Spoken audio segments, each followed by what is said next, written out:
Hey guys, this is Dwayne Estes, Executive Director of the Southeastern Grasslands Initiative. And I am here today in a follow-up video to one we just posted. I'm here at Exit 1 of Interstate 24 in Clarksville, Tennessee. We've got an exciting new project that's been going on now for a few months with the Tennessee Department of Transportation. Here at Exit 1, we are planting. We're really excited about that, and if you've driven this area in the past few months, you may or may not be able to tell that some things are happening.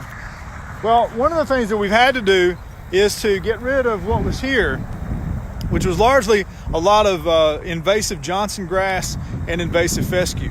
So we're working in partnership not only with the Tennessee Department of Transportation, who's funding the project, but also with Roundstone Native Seed, some critical partners of ours on this project. Roundstone has come down and they're doing the install, so they've actually worked to control the invasives, which was step one. And then step two is planting a cover crop. So behind me you can see these rows of seedlings coming up.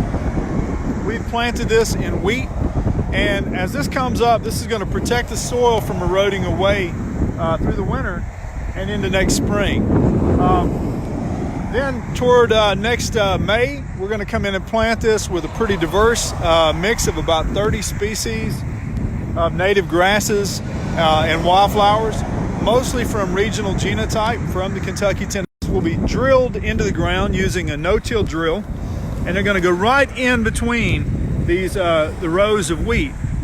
And this wheat is important because for those prairie plants which are adapted to germinating and growing under the canopy of an existing grass layer, these are going to provide what is needed to shelter those baby seedling grassland plants. And as they germinate next summer, then we're going to be able to come out here and we'll be able to see those plants. And really by the late summer, diversity already beginning to emerge out here. So really excited about this project.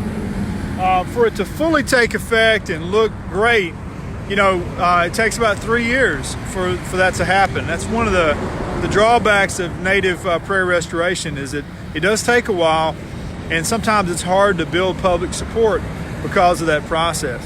So keep a watch when you come out. There's a monarch butterfly actually flying right there, but keep a watch as you come back up this way on the interstate, and really watch. All right, guys, over and out. Thank you for following the Southeastern Grasslands Initiative. Sometimes it's hard to maintain positivity when so much of our grasslands have been lost.